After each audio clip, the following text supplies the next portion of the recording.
Gasteizko bilera honetan, gure poza agertu nahi dugu. Azken mobilizazioak direla eta milaka gazte, emakume, langile, bai erkidego autonomokoak zein Nafarroakoak parte hartu zutelari. Lortu nahi genuen gure aldarrikapenak gizarte sektore guztien lehentasun parte izatea. Bai langileak, gazteak, emakumeak, merkatariak eta autonomoak. Eta horiek ordezkatzen dituzten erakundeak. Eta esan dezakegu urtarrilaren 30ean, hasierako mobilizazioak egin eta 2 urtera, gure herri eta hirietako kaleak berriro betetzea lortu genuela. Esan behar dugu 2 helburuak lortu ditugula. Gaur, pozez esan dezakegu gure aldarrikapenak Euskal Herriko gizarte eta sindikatu jardueraren erdigunean daudela. Eta lortu dugula guk deitutako manifestazioetan gizarte mobilizazio handiena denbora luzez biltzea. Pentsiodunen mugimenduaren hasierako mobilizazioak barne. Eragile sozial eta sindikalen implikazioa funtsezkoa izan da, eta horregatik gure esker ona adierazi nahi diogu mobilizazioan sartu eta greba orokorreko deia egin duten mota guztietako ekarpenei. Garaipen hori ez da erraza izan. Enpresa, finantza eta politikako botereek EAEko lehendakariarekin batera, komunikabide batzuen bozgorailuarekin batera, mobilizazio orokorra aurkako kausa komuna egin dute. Eta horretarako gure mugimendua zatitzen eta lagundu diguten pertsonen elkartasuna eta implikazioa boikoteatzen saiatu dira. Argudio, jasangaitzak eta utzikeriak eta faltsukeriak erabiliz.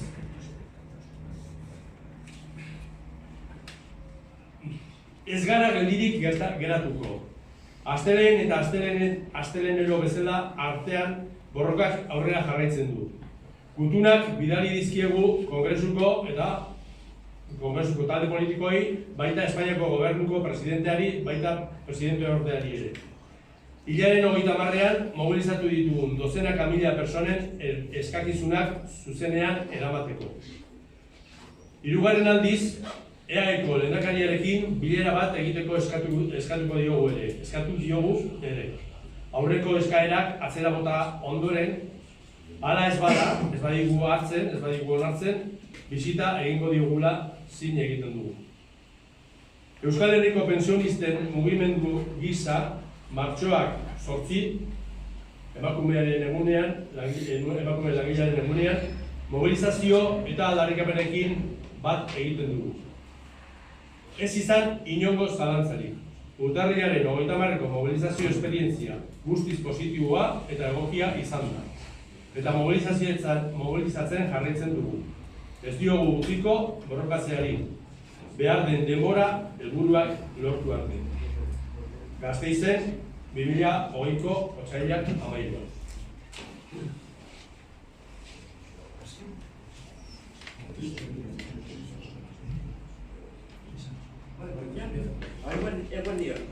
En la reunión de hoy, 13 de febrero de 2020 en Gasteiz, el Movimiento de Pensionistas de Euskal Herria mostramos nuestra satisfacción por la movilización general convocada por nosotras y nosotros y apoyada por miles de jóvenes, mujeres trabajadoras y trabajadores de la comunidad autónoma vasca y Navarra.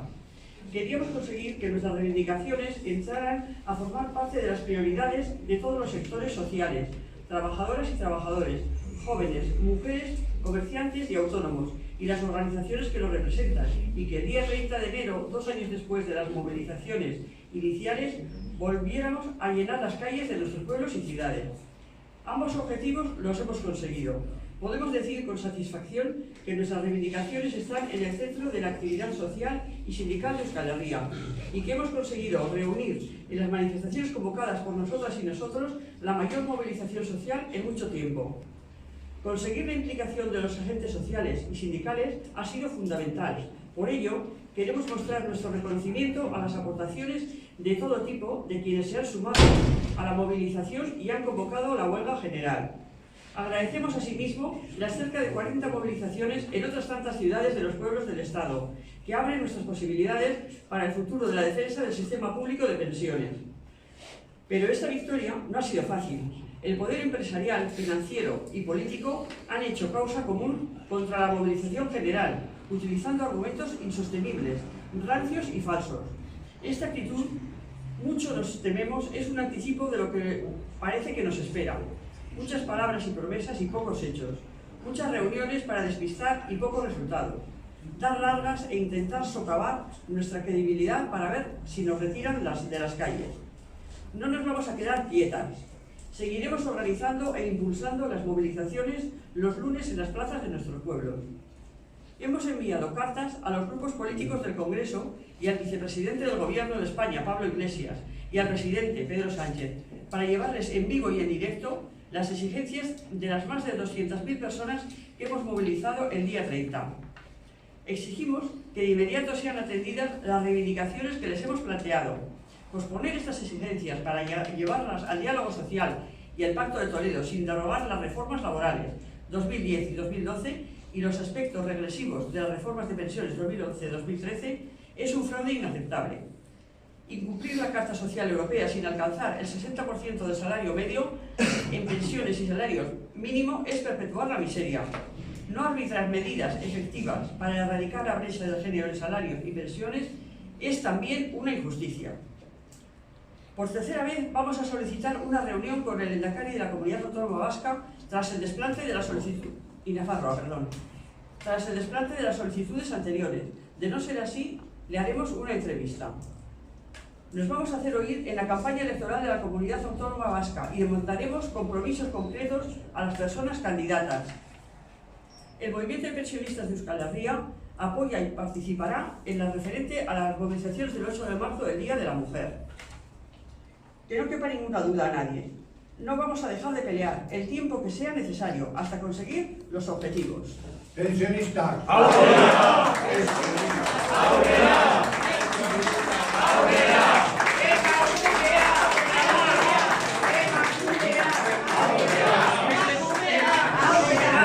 A ver, beste gauzatxo bat.